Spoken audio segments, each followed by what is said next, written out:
Kip is a Halo fan, and I have heard, it seemed like not a whole lot of people ended up realizing Kip was a Halo fan. To be fair, I have like almost 500 videos. We hit 13,000 subs on the channel, by the way. Thank you, everybody. I appreciate that. It's wild to hit 13,000.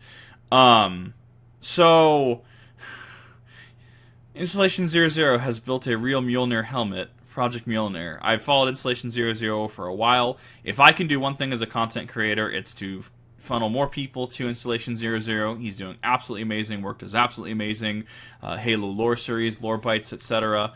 Let's get into this. What do we got? So it's now Friday. I'm the one that's late to this. That's a mood.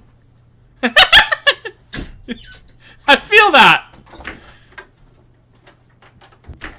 I already love this video.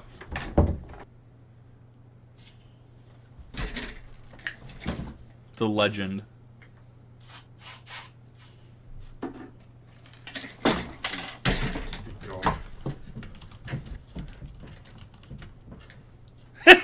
Yeah! So it's Friday. I hope you guys are ready for this. It's so cool. I love this man.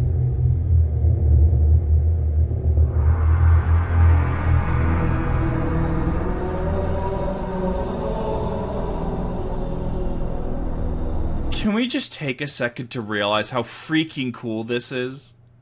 Like, remember when we were freaking out about Halo 3's pre-order bundle with the Master Chief helmet, right? Can we just take a minute to realize how freaking cool this is? We are truly living in the future. This man needs a blank check and to just, cool, go design the platform. And at the very least, if it doesn't have military usage, people will find usage for it. I guarantee it. People are going to want custom armor sets. People are going to want custom MJOLNIR sets. Just how cool this is.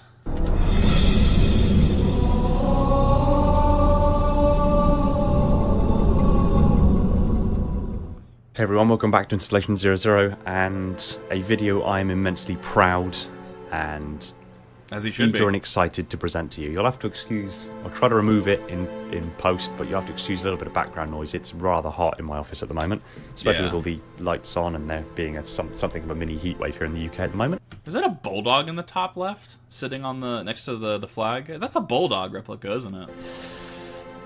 In either case, this is somewhat of a shortened video actually. This is a contracted video that basically just aims to showcase the helmet. Give you a little bit of background, showcase the helmet for people who just want to see the helmet. There is actually going to be an extraordinarily long form video with hours worth of time-lapse footage condensed down, showing the entire development of the helmet from. While I cannot react to that, as I already make videos exponentially longer than the source material, I definitely encourage everybody to go check it out when it goes live. This needs a lot of attention. This is absolutely amazing. Start to finish, that will release either alongside this video or shortly thereafter for the people who really want to see the nitty-gritty details about everything. But in either case, this is the short form. So let's get that out of the way straight away. So to really briefly summarise, Project MJOLNIR was an exploration, a technical exploration of whether or not it's possible to create MJOLNIR powered assault armor with modern technology as close as to lore accurate as is manageable within the confines and limitations of our modern technology. Right. I had been developing ideas, concepts, designs. My work even when I was at college and university in academia, sort of fed into it. My experience in industry fed into it. And for 18 years now, 15 years I think at the start when I first announced everything. Pushing 18 years now, I've been dedicated and focused on seeing if MJOLNIR can be made real. And despite doubting myself at numerous points through the entire process, my final conclusion is I think it is possible. And I think there's other people out there that believe it's possible as well, and I think there's other people out there that would like to see it. So I ultimately arranged the project, the project, got it all laid out, announced it as a GoFundMe, and with your kind donation and your support and your sharing the videos and the updates, I've managed to surge ahead and actually start rendering Mjolnir powered assault armor. I mean, while I'm reacting to this as well, if you have a person who loves Halo in your life, or you played Halo with them, or you know that they'll love this, please share that. Like, you don't even share this, because I'm just reacting to this, right? Please share Installation 00's channel. Like, just share this to just reinvigorate their hope in humanity, effectively, right? To show them that there's still cool shit that's happening. And if there's one thing that I would love to do as a React content creator, right? Or as a React content focus creator at this point in time, is to bring people who don't know that these creators exist. And obviously Installation 00 is way bigger than me, right? I'm aware of that. But there's people who haven't heard of Installation 00. There's people that don't know that Installation 00 is doing this, has done this, right? To get more people, more eyes on this project. And that in itself is just amazing. Into the real world, which is, first and foremost, I have to thank you from the absolute bottom of my heart, because I never dreamed, as a young guy just passionate about a quirky video game called Halo, I never dreamed that 20 odd years down the line I would be making Mjolnir powered assault armor with your support. That's just, it's just unreal. It's truly unreal. But before I get too choked up and emotional about that, so this first endeavour, so to speak, in Project Mjolnir is part of what I'm calling Phase 1. Now, Phase 1 involves creating an environment suit to thermoregulate the body, a skin-tight undersuit layer for comfort reasons primarily, a BDU, and the helmet. The helmet by far being the most complicated of those systems. Now, to give you a really brief rundown, the environment system, the cooling and heating system, it works. It's done. I've even got some nacelles here that would go over the shoulders that are at various stages of prototype that will eventually be all fed into the environment suit as well. But it works. We established that quite a long time ago now. The comfort layer is as simple as kind of a compression layer with some biometric sensors and things like that wired into it, so that the suit can detect heart rate, blood pressure, blood oxygenation, that sort of thing. And the BDU is still being done. It's been an extremely uphill battle, which I'll release an entire different update video to tackle, because it needs its own dedicated video, and I don't want to get bogged down with it here. Right. It's still coming. We'll get onto it. And the final part, the helmet, which I can now proudly say is finished. It's completed, and we finally have a fully realised prototype, fully functional prototype Mjolnir helmet, made with as close to lore-accurate materials and functionality as humanly possible. And I'm 100% certain that is a world first. I've seen other people make kind of attempts at making Mjolnir helmet. I've seen like Hacksmith heavily adapted like a motorcycle helmet to make a Mjolnir helmet. We've seen some rather, sort of intelligent and clever applications of some cooling systems and communication systems for even the Halo TV show helmets. Adam Savage recently did a video where he covered that, but no one has done what I've done. No one has done what myself and the team behind me developing this have done. And I can say that with 100% confidence. So that's an overview of Project Mjolnir in Phase 1. Over the entirety of this video, you will be seeing footage from different periods of the development process for the helmet. And to give you a really brief timescale, a timeline of development, I want to really quickly go over the effort that went into creating this helmet before I finally reveal it to you. First and foremost, in order to create the helmet, we initially set out to create the Mark IV Mjolnir helmet, which more closely matched the ideals of the project. Obviously, the Mark IV platform didn't have energy shields, and it wasn't powered by nuclear fusion. Right. At least some of the earlier platforms, that some of the later ones were. And was, on a whole, more quote-unquote technically achievable. We decided against pursuing that because obviously at the time Halo Infinite was close to release, and we decided that in order to be more relevant and more recognisable, it's not that the Mark IV helmet is unrecognisable as a Spartan helmet from Halo, but the Mark 6 is the face of Halo, isn't it? It's the Master Chief's helmet. I mean, if people think of 3, right? And 3 being, not saying that 1 was bad, not saying 2 was bad, right? 2 and 3, right, are kind of what people are going to think of probably when they think of Halo, right? So yeah, the Mark 6, I would argue, is going to be the most recognizable one. So that immediately stonewalled us into a corner, in that we had then very, very tight tolerances, design tolerances to accommodate. We had to develop a helmet that looked aesthetically on the outside almost identical to Master Chief's helmet from Halo Infinite, but on the inside have systems and technology and designs and geometry that supported its function as a real functional helmet.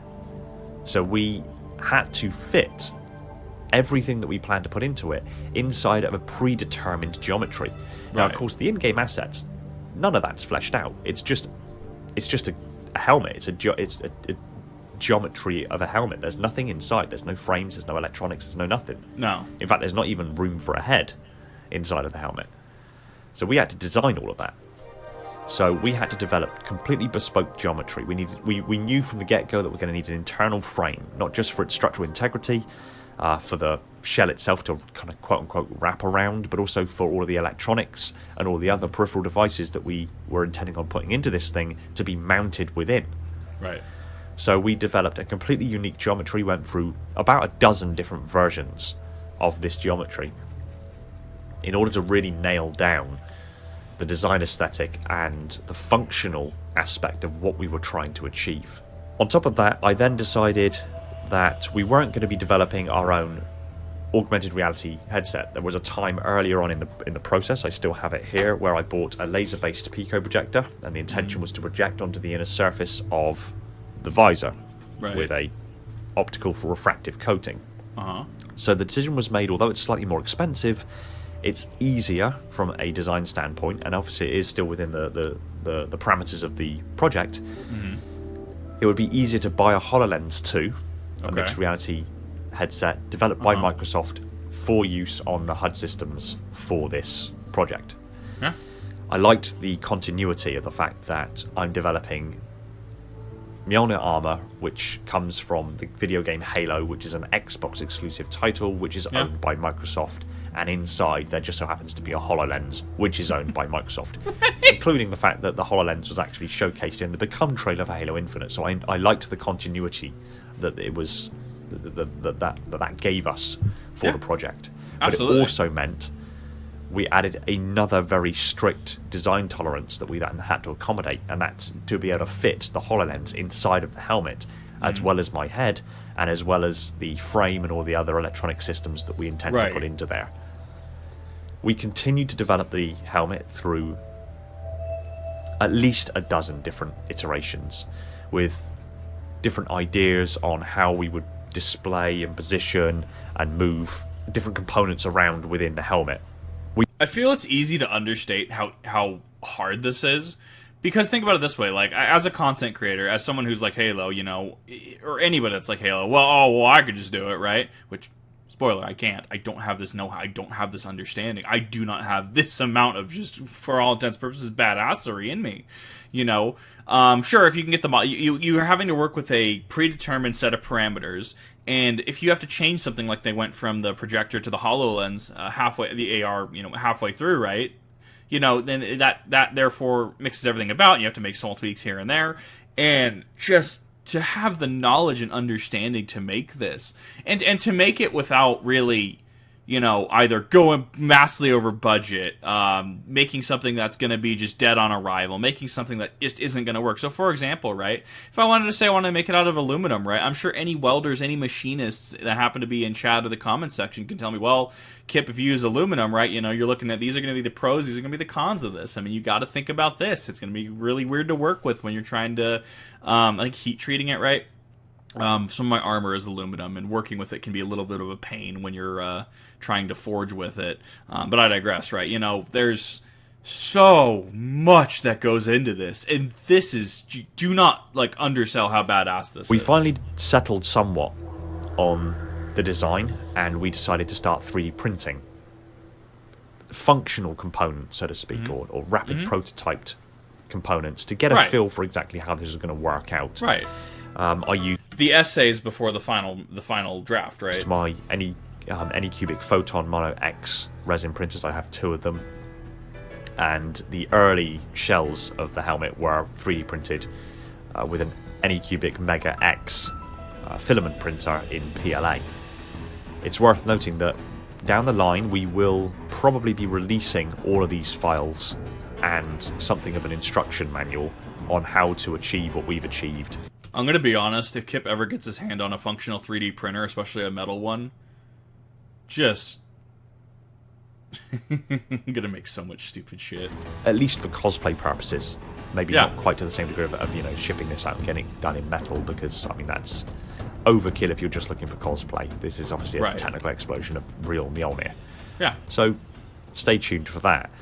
After we had 3D printed all of the components, we assembled everything, got everything working, and made physical adaptations to the frame and God, that looks like the Scout helmet. God, I want that. shell that needed to be done. Manual adjustments that I know we it's didn't not. initially have in our designs, because designs can only take you so far. You have to prototype things, and you will find that there are certain things that work and certain things that don't, and there needs to be amendments made here and there. Right. So once we'd made all these manual adjustments and the system was actually working, the helmet was coherent and was functioning as we expected, Yeah. we then updated all of the 3D models, and we sent the frame models, the interior frame models, off to Craft Cloud, which is an online resource that allows you to upload your 3D models and get them printed in a wide array of different materials. Interesting. We chose to get Titanium. it 3D printed in Titanium, 1,022 pounds 54. Incontinent 718. What is that? Ooh, I learned a new thing today. What is that? No, sorry, it's Inconel 718. What is that? It's an alloy. Okay, so it's a mixture of stuff. High strength, corrosion resistant nickel chromium material used at negative 423 degrees to 1,300 degrees positive Fahrenheit. Ooh, that's kind of sexy, actually. Not.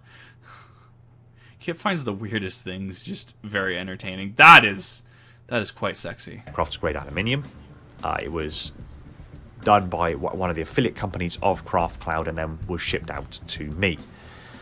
While that was happening, I went through an entire electronic suite upgrade, whereby all of the electronic suites before that were manually controlled, so they had to be controlled by buttons and things like that that are actually up inside the lip of the helmet, and it had lithium ion batteries actually inside of the helmet with you.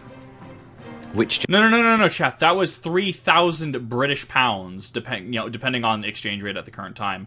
That used to, as of a few years ago, used to be a lot more USD. I don't know what the current exchange rate is, and it does fluctuate. I don't have. I mean, I could use Google actually. Let's go here.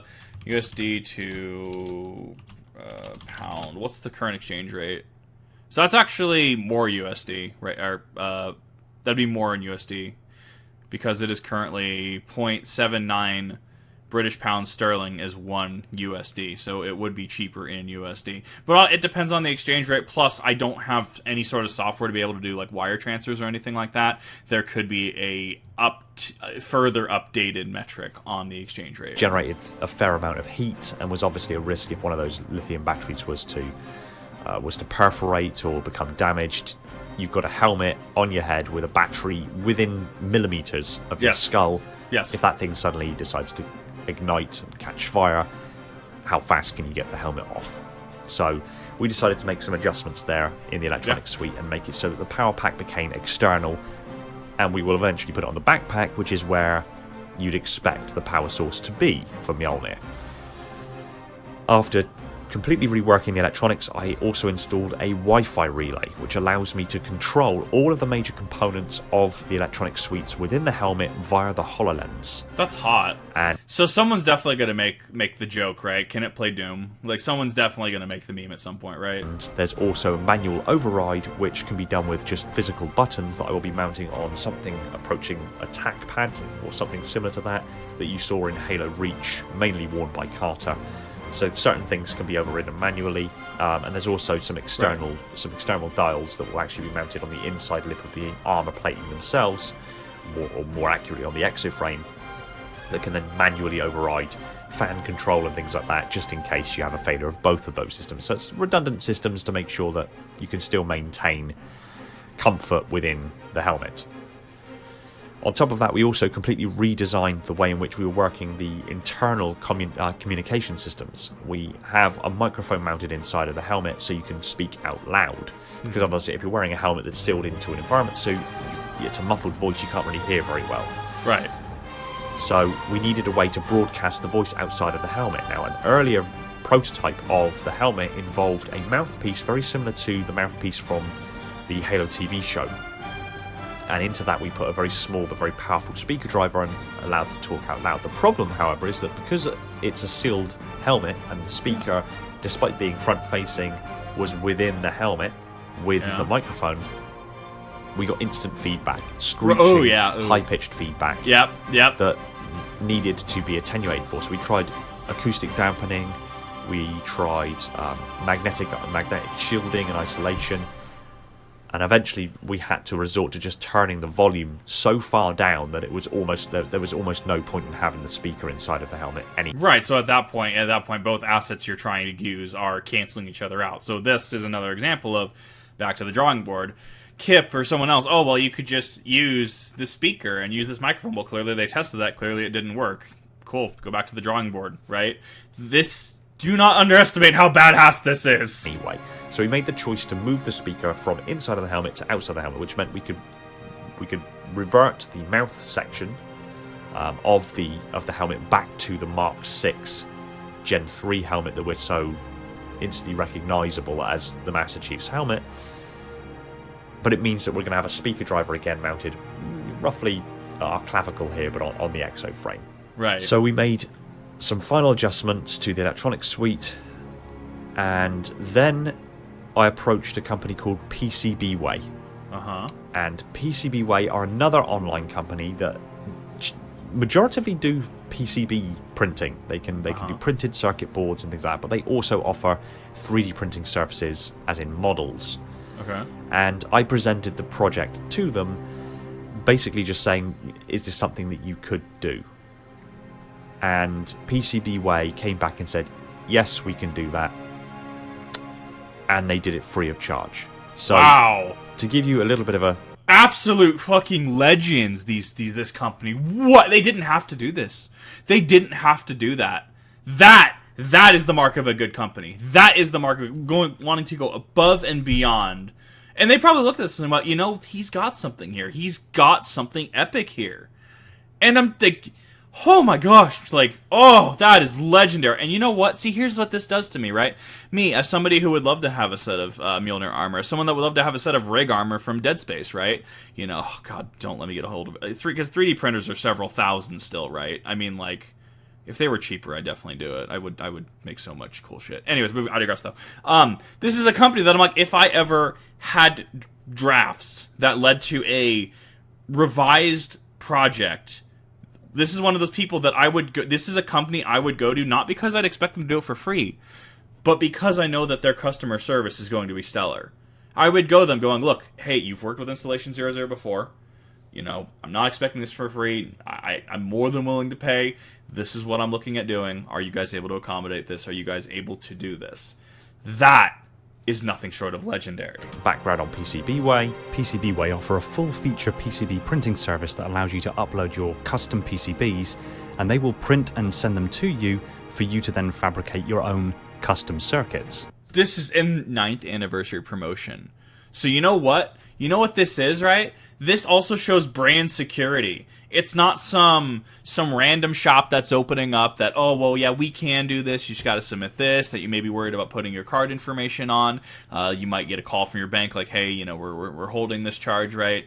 This is a brand. If 9 years does have stability behind it, it does have that tenure. That it has stability to it. That is awesome. They offer a PCB assembly service as well, where they will also assemble your PCB so it arrives to you in a completed state. Right. I will be making heavy use of this in the future for Phase 2 of Mjolnir, including the version 2 helmet. Right. The particular service that I made use of this time around was the CNC and 3D printing service. Actually, strictly speaking, the 3D printing service, which is as easy as uploading your models and awaiting the jobs to be cost estimated and quotes to be given. From there, you can tailor what material and method of production you wish to utilize for your build. Titanium TC4. Their prices are competitive and their service. Titanium TC4. Titanium TC4. What is it? Why? Titanium TI6A1 4V Modify, a typical representative of medium strength alpha plus beta titanium alloys. So it is an okay, it's mixed as well, probably for strength. Most widely used alloy and the first titanium alloy material to be used in the aerospace industry with the best overall performance. That is legendary. Service and assistance is 5-star, and I'm not just saying that because they were kind enough to do this free of charge. They kept in touch every step of the way to ensure that I was informed of the current progress, any issues they foresaw, and when the job was done. In fact, one thing in particular that I appreciated is that they reached out to inform me that some of the detailing on tubes on the front of the helmet, where some of the detailing was very fine, and that the detail might be lost in their particular printing process. And without me even asking, they amended the models to maintain that detail by increasing the spacing between sort of the finer details. They didn't have to do that. They didn't have to do that. If I submit a final draft to a company, right, and I say I want this done, right, they can print that shit. I could get the final product, and hey, you know, this isn't quite, you know, looking the way I want it to. What's going on? Well, you see, with our printing process, unfortunately, you know, it doesn't actually end up showing a lot of this detail. You know, we were definitely going to do our best. You know, it's our machining issue. It's an issue with the machines. Well, not an issue, right? It's a feature, not a bug, so to speak, right? And you know, at that point, they fulfilled my revision, my draft to the best of their ability. They didn't have to do this. That is a mark of a great business. Because it's just the free side. Say he did pay for it, right? The fact that they are reaching out to him, hey, you know, due to our current printing technology, our printing technology, the way we do things, this is gonna get lost in transit. There are many details that are just too fine. You know, it's gonna get lost in there. The fact that they went ahead and took the initiative to, with their understanding, their expertise and know-how, amended that, and we're keeping in contact the whole time, that is absolutely stellar. That is a rarity. And companies that do that are, you know, willing to go above and beyond, and they clearly have employees that care, do need to be rewarded. They do need to be... I'm not affiliated with this company. I'm not. For legal purposes, I'm not affiliated with them. I'm not partnered with them in any way, shape, or form. This is as my professional opinion on the matter, this needs to be you're commended. This needs to be rewarded in a sense, right? Because not everybody does that. They took the initiative and they just blew all expectations out of the water. That is nothing short of legendary. Could have just as easily not said anything about it. That right? Just Yeah. gone ahead and printed nonetheless. Yeah, like I just said. And then I would have received it, and the detailing wouldn't have been there. But they took the time to pause. They let me know the issue, and then amended the issue to the best. Installation 00 and me literally on the same page. Best of their ability. So I absolutely cannot fault them there. So the results that we got from PCBWay were the 3D printed shell of Mjolnir in metal, free of charge, which was absolutely and utterly unprecedented. And it saved a huge amount of the budget, I might add, as well, which meant that we could prioritize other peripheral devices and other endeavors of the project as a whole by redirecting those funds to where they were needed. Yeah. So the results were breathtaking. The quality was fantastic. The tolerances were absolutely perfect. They were the way in which the segments of the helmet had to be fitted together was so seamless. It was ridiculous. Right. And bearing in mind that this helmet is a large form helmet, it had to be 3D printed in 4 different components. That then required that certain other provisions had to be made in order to bring these parts of the shell together. Right.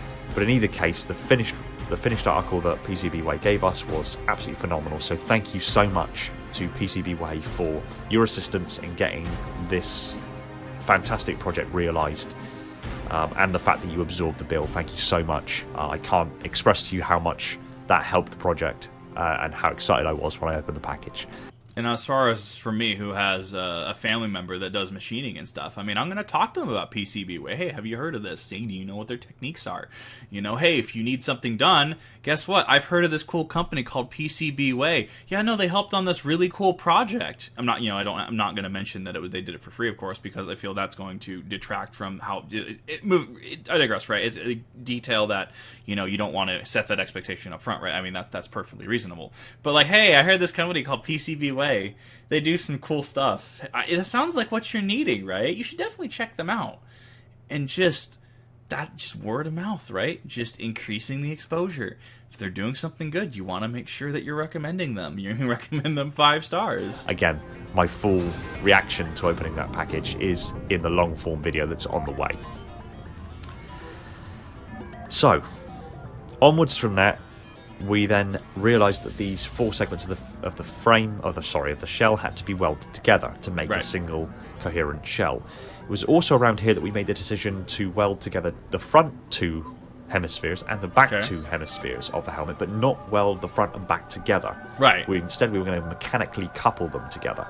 Interesting. And this decision was made because all of the technology that we put into this thing, all of the design, all of the geometry, all of the electronics, was such a monumental feat, it almost felt like a shame to seal it away inside of a shell and not really see it from other angles again. Just being able to look inside of the helmet from the inside, where all the padding is, doesn't really show you just how monumentally complex this thing really is.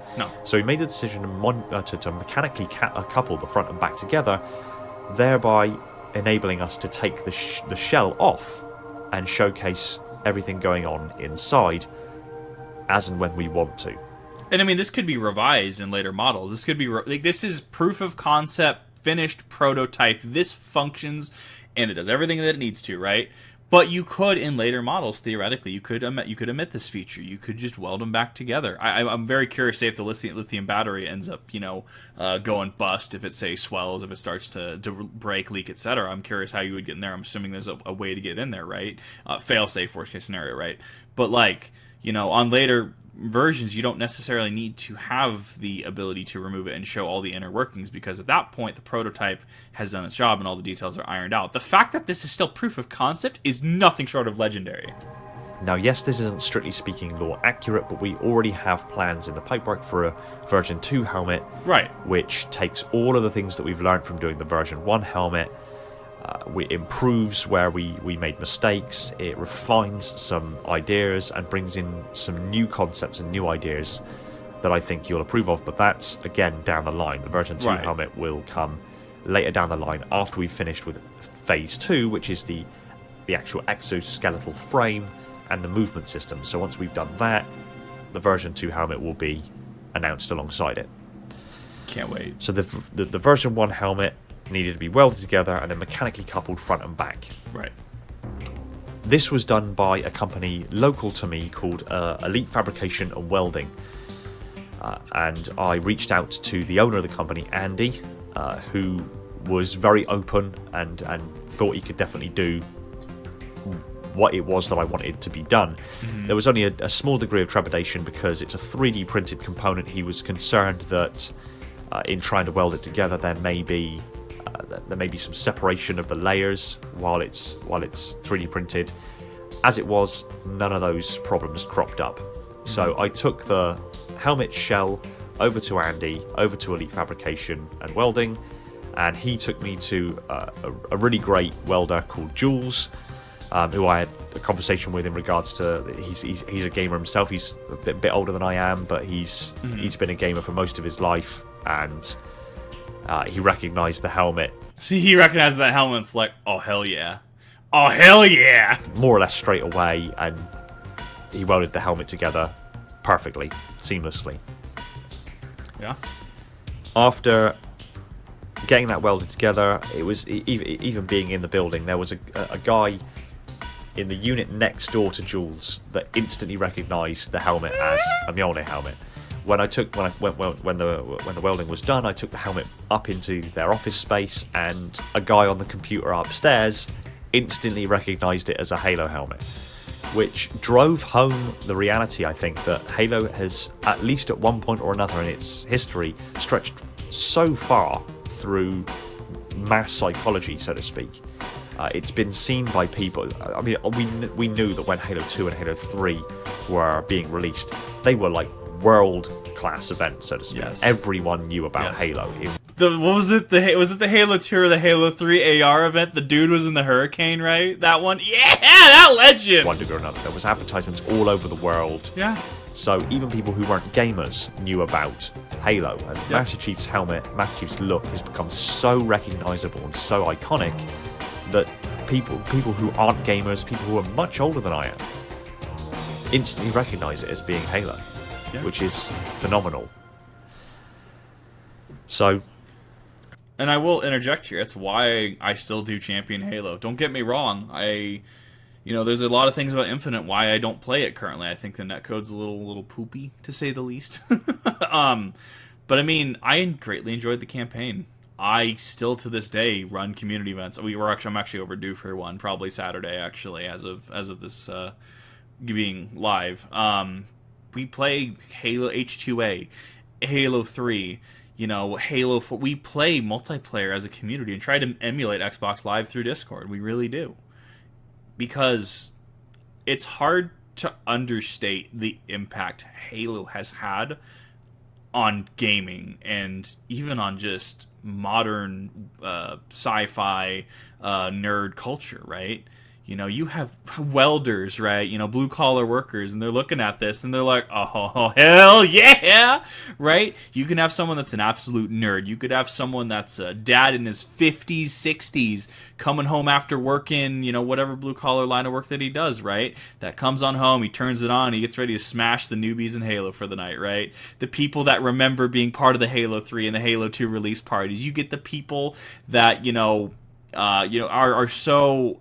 sad and upset that Halo isn't where it used to be and feel that Halo isn't where it needs to be. And I'm of the opinion that Halo is in the hands of the content creators at this point. People like Installation 00 that are making dreams a reality, and that cannot be understated. People that are still running community events. Not just me. I'm not going to plug myself here. Like Mint Blitz, right? People, the Hidden Xperia, I'm sure, does it as well. Professional disagreements aside with the creator. I mean, he still does run events, and he still does, play. My buddy Pulse, who played H3 comp from I don't know if he, I don't think he was on a team. I know he played ranked at a high degree. Pulse, he'll still come out. My buddy Baka, who I've known since high school, he pops. We ran Lasso back in the day on Reach. Oh boy, that was fun on a weekly. It has, and you hear these memories, these things, and you think of how positive it is, how many good memories there are, how much potential it still has. That's why we still play Halo. That's why we still love Halo. It cannot be understated that he is making people's dreams come true with this. After having that welded together, Andy said, what's the next plans for the helmet? And I said, now it's been welded together, we're going to mechanically couple the front and back, but the next plan really is to get it coloured in some degree, so that'll be either through powder coating or anodizing. At which point he stepped in and said, there's a guy next door, because we're on an industrial estate, there's a guy next door who does anodizing, let's go and talk to him. So I went... So about that, there's a guy that does this exact thing you're looking for, want to meet him. I've had a lot of situations like this pop up in my life. I love being the person that knows just things and people. Because if I don't know something, right, I don't want to name drop, unless they want to be name dropped. There's a regular in our server who reviews pens, and you'd think like pens. What do you mean pens? But I look at it and go, ooh, you know interesting things. That's fascinating, and and they'll go off about pens. And they'll talk about pens and what they do, and it's fascinating. And you know what?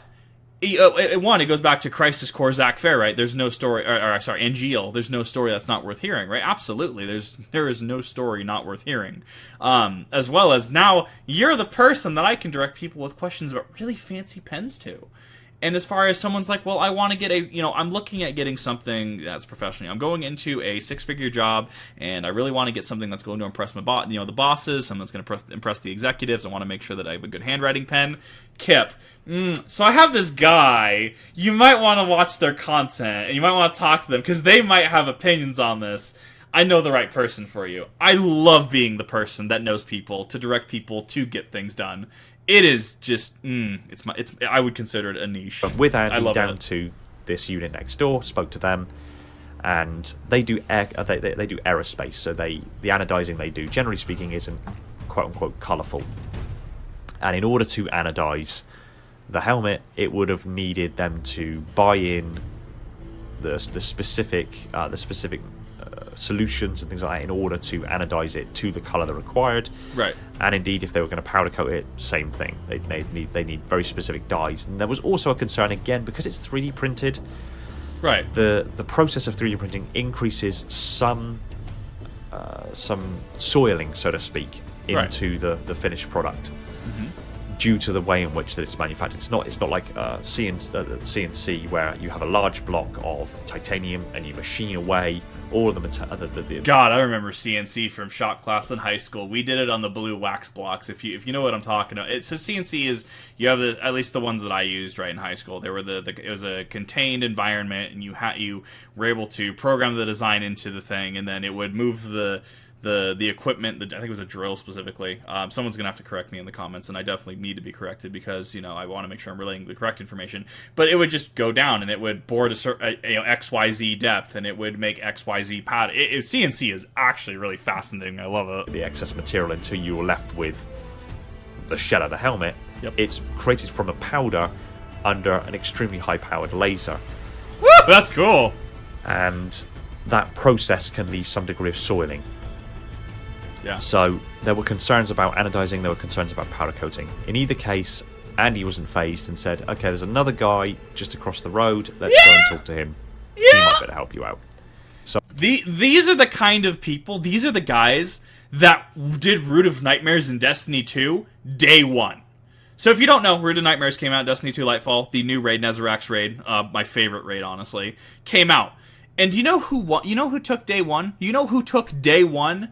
It wasn't an MLG team, or MLG quote unquote. It wasn't a team that was hardcore prepping for the entire week, running Kingsfall, running Vow, XYZ raids. It was a group of dads that took the weekend off, and that is the sweetest victory one could ask for. The fact that it was just these dads that were just like, yeah, we're just gonna take the weekend off, and they did it. They got the world's first in Root of Nightmares. That is just badass. Like. These are the kind of people that would day one root. So again, I went with Andy and walked across to this other place, which was called Woodville Stratton, and a guy called Lee overlooked the helmet and came to the conclusion, yes, he can colour it, no problem whatsoever. He can mask it up, he can get some things in matte black, he can get some things in olive drab green, not an issue. So I left it in his capable hands, and for a week I was back here tweaking with the electronic systems and just waiting for the phone call. And then the phone call arrived. At which point I went down to Woodville Stratton and picked up the finally painted helmet, the coloured helmet. Yeah. Which was breathtaking in and of itself. So I have to stop now and just say thank you so much to Andy, Jules and Elite Fabrication and Welding for being able to weld together the helmet in the first place, but also then to Andy to going above and beyond and taking me to 2 different places locally to him in order to get it coloured, in order to continue the development of this product. This product. And again, I have to thank Lee at Woodville Stratton so much for the paint job he did on the helmet, because it's absolutely and utterly bang on. And from my corner of the internet, right, you absolute legends. You guys did. Thank you for helping Installation 00 with that. You are all absolute certified legends. As far as the lore is concerned. It's just absolutely and utterly remarkable. So thank you to Andy, Jules, and to Lee for your assistance in making this a reality. Then we had final assembly. final assembly was bringing everything together, bringing the aluminium frame, titanium shell, the visor, and all the electronics and the HoloLens all into one single unit. I will say now that we are still waiting on the sapphire glass visor. So the visor that you'll see here is actually a placeholder visor made of 2 layers of hardened polycarbonate. I see the Halo cookbook, you legend. But the final sapphire glass visor is in the process of being made. So there's still a few little tweaks left to be done to the version 1 helmet. But now I get to reveal to you the version 1 helmet, and I thank everyone who's been involved along the entire process so far for helping make this a reality. Yeah, absolutely. Here is the MJOLNIR Mark 6 Gen 3 Halo Infinite Master Chief helmet, fully realized. It's beautiful.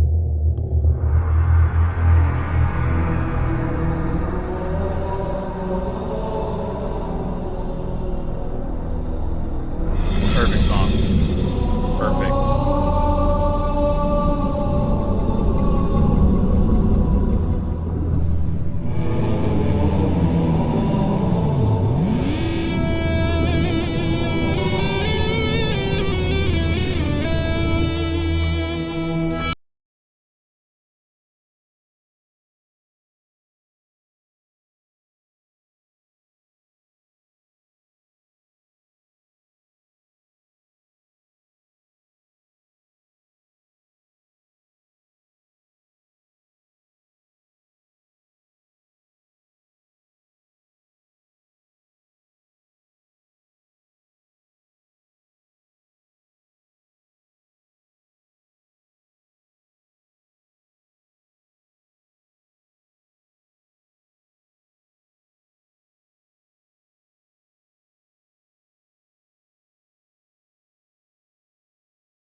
Is the MJOLNIR helmet. Does that not bring a smile to your face? Is that not why we're Halo players? Does this not just do it for you? Scratch that proverbial itch, right? It is heavy as hell, as it should be. It weighs 7 pounds maximum. And if I just take you, let me just hold it up for you. I'll just take you over the helmet, so to speak. Actually, I'm going to put my hand up in there. There we go. Yeah. So, first things first, polycarbonate visor. It was laser cut, laser etched. Beneath that is a gold film polarizer, and on the inside of that is yet another polycarbonate visor that was laser cut and etched with the internal visor lines. The decision was we can have visor lines on the HoloLens, but the HoloLens has a slightly narrower field of view than you'd be comfortable with wearing the helmet. Right. And it seemed a shame, considering that the visor lines are static and don't really move in relation to you, unlike the targeting reticle and things like that, or that kind of thing should. It seemed a shame that the visor lines would be occluded by, they'd be outside of your field of view. So the decision was made to actually laser them onto the inner visor so that when you put this helmet on, it's that much more immersive. And I can assure you, it is that much more immersive. Does it have any tactical advantage? Probably not. Does it look damn good? Hell yeah! You can see we've mechanically connected the front and back here. So we've got the seams still in place, and we have these grub screws that we can undo and remove the front and back shell at a moment's notice to reveal what's going on inside. Outside, we have a vent in the brim there, which has got a dust guard over it. That allows air to be taken in and blower fans to circulate air throughout the helmet to keep you cool while you're wearing the helmet, as well as redirect some of that airflow down between the visors and the HoloLens in order to stop fogging. The heavy. Small protrusion devices, Let's put it this way, my Claymore is like 6-ish pounds. That is 7 pounds. protrusion-like devices here that obviously aren't immediately part of the original MJOLNIR helmet are actually our binaural auditory systems. Those are two unidirectional microphones that are independently fed through to a audio processing unit. That's cool. Which allows you true binaural spatial auditory support. So when you're wearing this and you turn on the auditory support, you can hear outside of the helmet as if you weren't wearing the helmet at all, and you can localize sound. If something happens far off to your left, you can hear it far off to your left. If something happens far off to your right, you can hear it. Straight in front of you, you can hear it. Behind you, you can hear it. The position of those microphones was specifically chosen to allow the audio that was fed through them to be almost instantly recognizable by human ears. Yeah. Around the back here, it is heavy. Around the back here, we've got a ribbon cable that comes out of the back of the helmet, which all of the electronics flows through, as well as the two breathing tubes that would go to the internal breathing apparatus that allow you to switch over from breathing through the vents, which are here, to being able to be given a feed through of air from tanks, basically. Right. It's entirely padded out. I've removed the HoloLens for now, just so you can get a feel for all of the other electronics in there at the moment, and I will remove the shell now to show you what's going on inside. So this is an underside view of the helmet looking up into the visor. Again, for the purposes of showcasing what's going on inside, I've removed the HoloLens, but upon establishing power, we get blue HUD lines, and they can be quite quickly and easily switched over to the orange HUD lines. We have the torches assigned, which can turn on and off at the sides, and we also have fan control. So these two breathing fans here are now throttled up. There's two more fans up at the top here in the brim that circulate air down through this vein here, which goes between the visors and the HoloLens, which allows... There is so much that has gone into this specific space. There is so much, and that is just impeccable. This to prevent fogging, as well as circulating air up and around the back of the head as well. So with the shell removed from the helmet, we can get a look at the internals of the helmet itself. So this is the aluminium frame, and into it we get a singular ribbon cable connection going in. I've already removed the breathing tubes that would be fitted within the interior of the front and rear of the shell, but I've mainly removed them just because they get in the way of being able to show everything else here. So we have a single ribbon cable that enters into the helmet. That goes to a single distribution board just here, which then spreads that connection to all the various components that it needs to throughout the helmet. We have connection attachments here for the various peripheral devices fitted into the front of the shell, including the torches, the microphone arrays, which are actually fitted within these little nacelles here, and additional connections for the HEPA class 15 breathing units that are fitted into the front of the frame here, as front of the shell here as well. From here, if we roll the helmet forward, so we have the air cooling vanes here, which redirect the airflow to in front of the visors, which would be here obviously, but also allow other air to be directed over the top of this and routed through the frame at the top of the helmet here, which also then permeates down through the padding on the interior of the helmet, so that you can actually get air circulated around your head. We have... This sounds like this would actually be really, like, no pun intended, cool. Like actually temperature-wise cool. The Wi-Fi relay unit just here. Two additional connections for the blower fans that are fitted into the brim of the shell. And we have additional ports for peripheral devices should we need to attach any. We have two power regulators either side here that take any voltage between 6 and 45 volts coming into the helmet and drop them down to the 6 volts that everything in the helmet runs on. So, as I said earlier, in theory, the entire helmet systems, including the charging of the HoloLens, can all be done via a 9-volt battery. It won't last very long, but it can be done. And then throughout the entirety of the top here, you can see all of the various cables routed through to different locations within the helmet for the different components. all of which fit nicely inside of the frame without intruding upon the space in which you can put your head. Again, we've got a couple of connections here for the lights that backlight the visor lines on the inside surface of the visor. We have the auditory units here, which allow the sound from outside of the helmet to be broadcast inside and give you full spatial sound.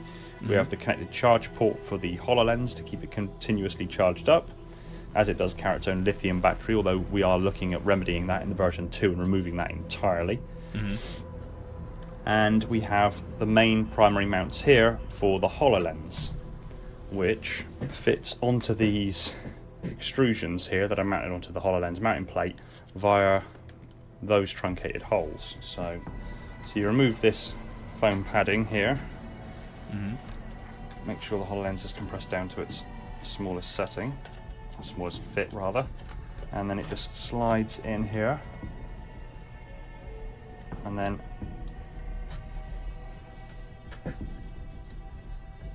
HoloLens would be over cool to those have, risers, which then get tightened down on the other side with these little retainers, so they go onto the top here and get screwed down to the top. 1 and 2, and that holds everything in place, and then the padding goes back in to the back here once that's been extended back out to its full height.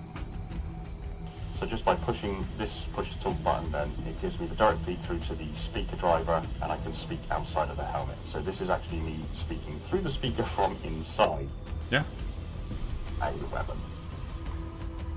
And that pretty much sums up the showcase, the reveal of a real-life working Mjolnir helmet. Yeah. Made of metal, heads-up display included inside, electronic systems, HEPA Class 15 air filtration systems. It's real. It's a thing. It is. Which Take is the minute, just you've earned it. unreal. Like I say, You and your team. basically wraps up the helmet aspect of Phase 1. There's a couple of other bits that need to be done for the rest of Phase 1. The rest of the team are already surging ahead on Phase 2, so that just leaves me to say thank you to everyone who's donated through the GoFundMe. This is obviously it's a world first, I've checked. Yeah. This is a significant breakthrough, a significant development, but we are only just beginning, and what we've got planned next I think is going to completely and utterly blow you guys away. I'm ready. So thank you to everyone who's donated, who continues to donate. Thank you to everyone who may donate in the future. There's links in the description for the GoFundMe and for other ways to support the project, including a Patreon. We've got a Patreon dedicated exclusively now for Project Mjolnir, where we share updates and behind the scenes stuff that we're doing, as well as holding like unique chats for people who are Patreon members for the materials group over in my Discord. And thank you to Craft Cloud for 3D printing the frame. Thank you to PCBWay for 3D printing the shell. Thank you to Andy, Jules, and Elite Fabrication and Welding for welding the four shell components together. Thank you to Lee at Woodville Stretton for the fantastic paint job. I think all of us can agree that is most definitely a Mjolnir green without a shadow of a doubt. Yeah. And again, thank you to all of you for watching, for liking, for subscribing, for sharing. It all helps get the project out there and let people know this is possible and we're doing it. I like to think that at least some of the people who were naysayers at the start have perhaps looked at what we've done here so far and thought to themselves, okay, maybe this has got some substance. And if not, I'm still more than willing to prove you wrong. That's how you do it. That's exactly how you do that. Let them be naysayers. Let them be lost in their own delusions. Let them reject reality, if you will. Just keep on doing. Anyway, again, thank you everyone. There's much more to come. And yeah, take it easy everyone. And find peace in the domain. So cool. So cool. That was so cool. Thanks for watching. If I could respectfully ask, if you enjoyed this video, consider hitting the subscribe button and the little bell icon so you're told the second a new video hits the shelves. Hit this video with a like if you enjoyed, and if not, it's not a problem. And be sure to pop a comment below to throw me an idea on what you want to see next. Massive thanks to my awesome patrons, Spartan10148, the Metarch of my facility, Falcon, Prophet, Leon, Sylphia, Mikhail, and Irrefutable, the monitors of the array, Darian, Flaming Halo, Cameron, Spartan0137, the Cave Potato, Andrew, Shia, Dakota, and Ghost, my diligent sub-monitors, my fleet of Strato Sentinels, and my loyal enforcers, and all other patrons who have supported the channel and helped keep the domain operational. Huge props and recognition to Todd Morrison, Spartan137, Wesley Stuckey, and Jacob Kemp for jumping on as Tier 0 Transcendent YouTube members. You guys are epic. Epic. Shout out to John for reasons. And if you want to help support the channel and score yourself tons of perks and merch, head over to Patreon or consider becoming a YouTube member. Links, as ever, are in the description. Much love. Take it easy, everyone, and find peace in the domain. This was nothing short of legendary. And yeah, no, you just take it in, Installations there. You are doing what a lot of people said couldn't happen. You know what? There's another project that is also incredibly legendary. I'd like to a little trilogy called Lord of the Rings trilogy. And why do I bring this up? Because the technology for a lot of the shots that they got didn't exist at the time. You know what they did? They invented new technology to get the shots that they did, and we still watch the Lord of the Rings trilogy today. You and your team and everyone that helped you in Installation 00 are doing an absolutely amazing job, and I can't wait to see what you guys bring to the table. I can't wait to see what you guys are going to do, how far you guys are going to go. As far as I'm concerned, you and your team just need a blank check and you'll make it happen. That's one of those that Microsoft could look at you guys and go, this team's doing some cool shit, actually. We should probably sponsor these guys, get them the materials they need, and then, Microsoft and Installation 00 and their team can have a actual functioning Mjolnir suit. Wouldn't that be awesome? That is nothing short of epic and legendary, and I implore you to, if you haven't, go watch the original, get it flowing in the algorithm a little more, and spread the word on this. This is nothing short of amazing and monumental, if you will.